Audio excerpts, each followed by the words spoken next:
em que o jornal não só tinha uma cobertura editorial extremamente persecutória em relação, né, à militância, né, aqueles que lutavam contra a ditadura militar, mas ela fazia mobilizações mesmo da população contra esses militantes, né, quase estimulando mesmo que a população ajudasse, né, na prisão dessas pessoas, etc. Mas, além disso, além dessa perseguição contra os militantes, havia, como eu disse antes, um sistema de vigilância dos seus funcionários, e mais do que isso, outros tipos de violação, pessoas que foram perseguidas pelas suas posições políticas, violações do tipo também, a gente tem o caso da Rose Nogueira, né, do Sérgio Gomes, e outros jornalistas que foram presos, que eram jornalistas de esquerda, que tinham uma militância, eram jornalistas da Folha, funcionários do Grupo Folha, que foram presos e que foram demitidos da Folha por abandono de emprego,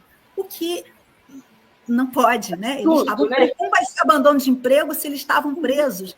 E a Folha sabia que eles estavam presos, inclusive porque ela mesma noticiou a prisão desses jornalistas, sem dizer, obviamente, que eles eram jornalistas da casa, e os chamando de terroristas, inclusive, né? Tanto o caso da Rose Nogueira quanto o caso do Sérgio Gomes, por exemplo, foram isso. Foram chamados de terroristas na página dos jornais em que eles trabalhavam, foram demitidos por abandono de emprego, sendo que eles estavam presos e a empresa, né, tinha conhecimento disso.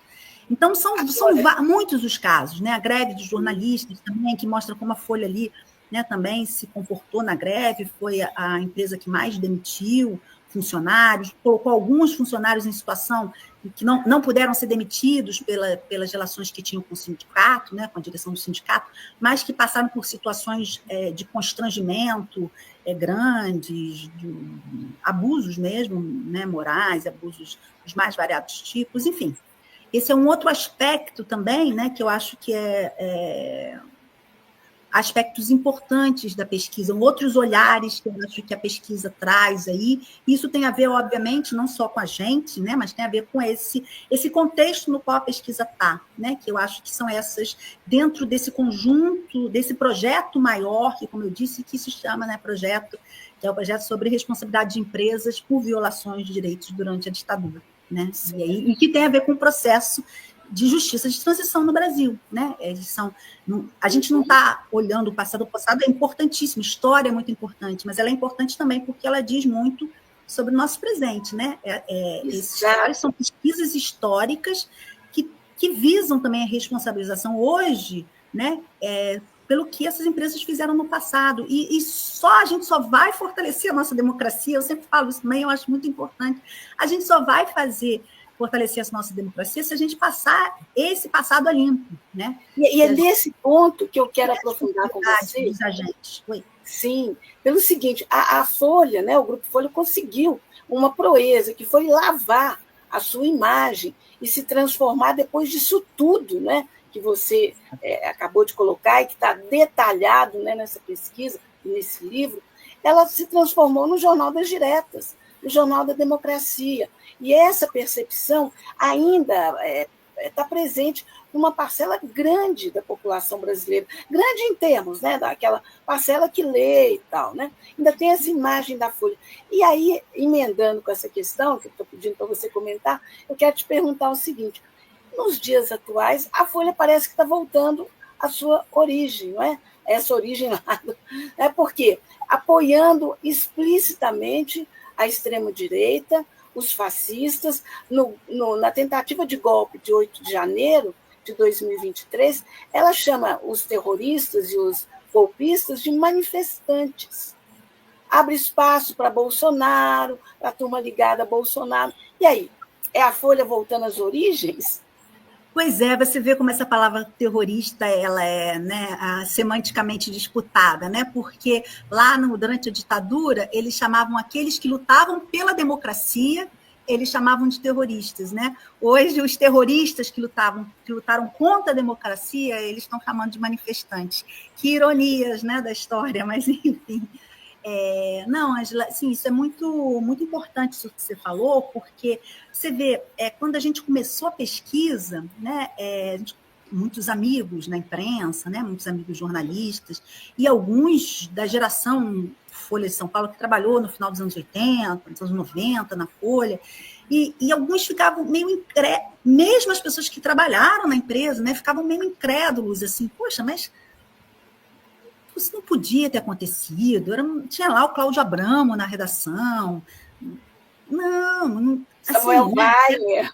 Exatamente, era difícil as pessoas acreditarem que aquele jornal ali, que teve um papel importante na formação, né, de uma geração de jornalistas, que teve um papel de uma referência importante para a democracia mesmo, né, no período da redemocratização, né, e é impressionante, né, porque a gente está falando de jornalistas mesmo, e quanto é importante a gente falar disso, né? A gente tem um colega, um dos pesquisadores que participou da nossa equipe, o André Bonsanto Dias, ele já tinha alguns livros sobre a Folha de São Paulo, e que ele trabalhava justamente isso, sobre essa memória, essa construção, né, esse trabalho sobre a história institucional que a Folha sempre fez, e muito eficiente.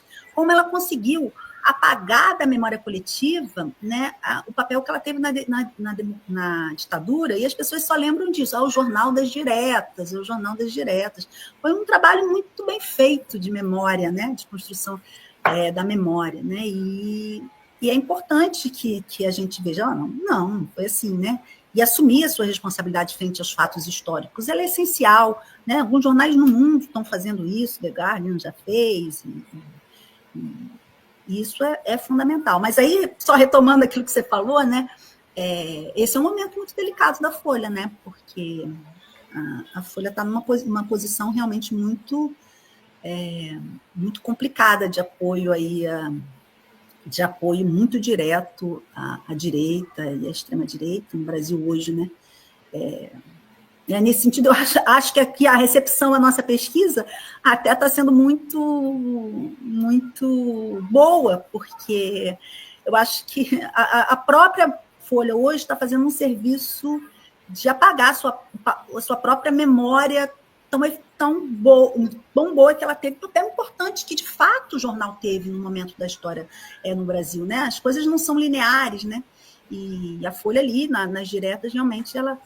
talvez um jogo de marketing, mas, independente disso, ela teve um papel, né, um papel importante. No entanto, acho que ela hoje, ela mesma está fazendo desserviço de destruir essa sua relação que, em algum momento, ela teve com o processo de fortalecimento da democracia brasileira.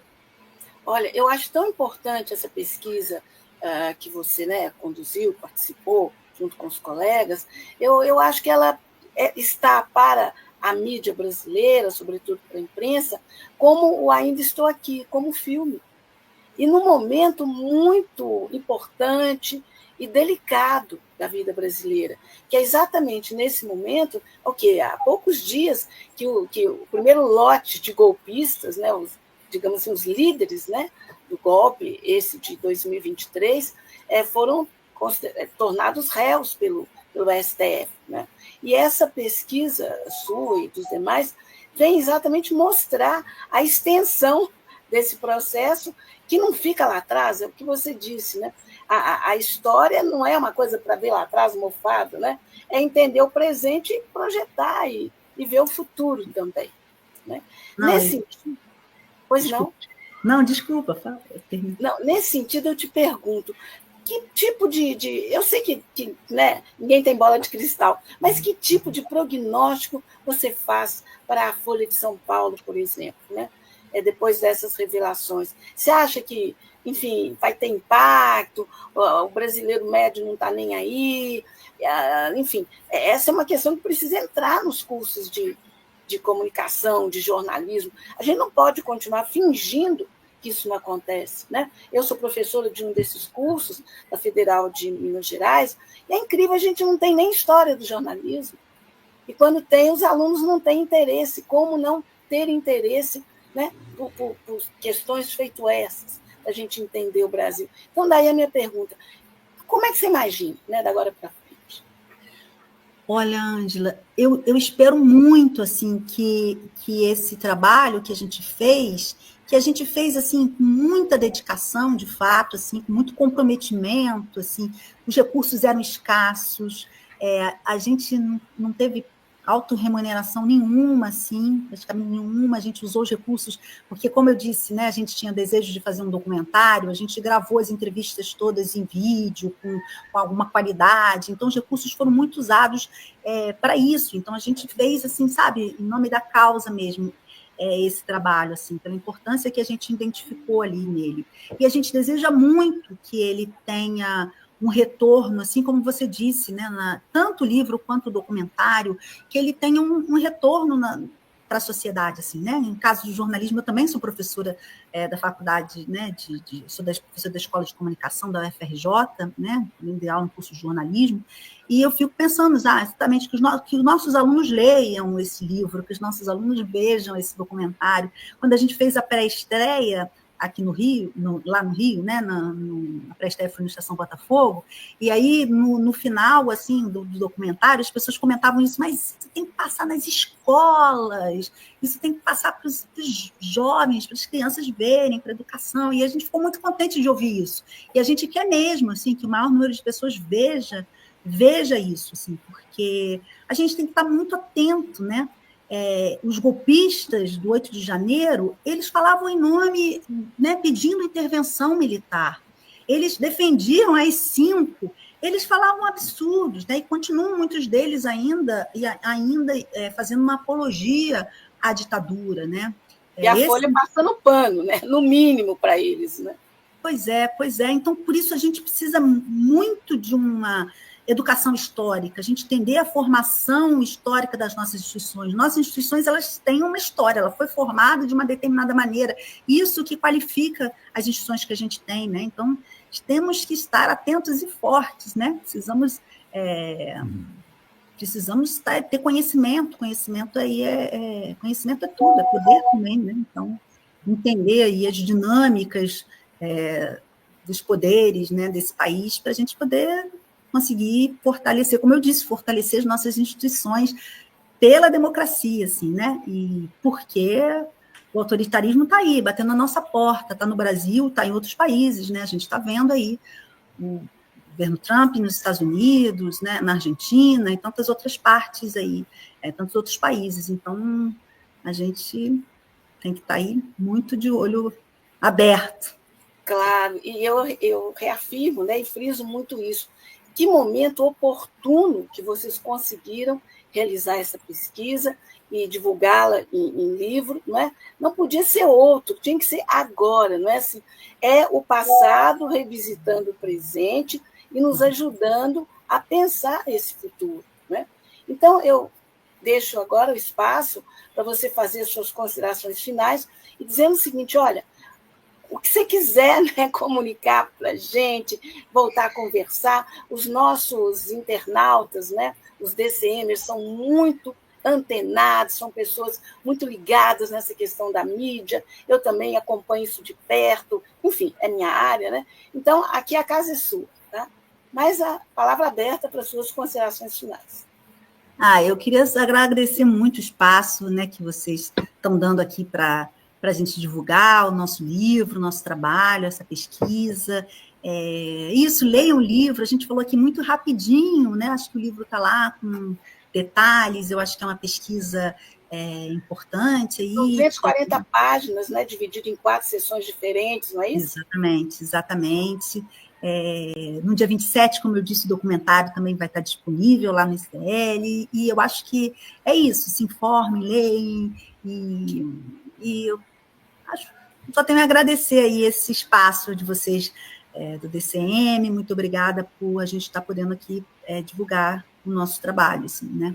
E eu acho que queria frisar isso, né, de novo, que essa pesquisa ela faz parte de um conjunto de outras pesquisas, de outras 12 empresas também, que é importante, né, porque eu acho que está chamando a atenção. Claro, a gente está no foco aí nas empresas jornalísticas, mas outras empresas também colaboraram aí com a ditadura e né, foram responsáveis por violações de direitos, né? Então, isso, como você disse, isso é uma luta de hoje, né? É uma luta de hoje, a gente tem que a sociedade civil tem que acompanhar aí o encaminhamento desses inquéritos, né? Pressionar para que, enfim, né? A gente tem também aquela história, né? Seguir o dinheiro, né? Como é que esses grupos se tornaram poderosos, assim, aparentemente do nada, né? Exato. Né? Esse apoio não foi em vão, né? Foi um apoio que favoreceu essas empresas, né? Sim. Bom, a gente agradece muito a sua presença aqui no Essencial desta quinta-feira. E, olha, parabéns a você, aos demais pesquisadores, e, né, até a próxima oportunidade. Valeu, querido. Ok, obrigada. Até logo. Tchau.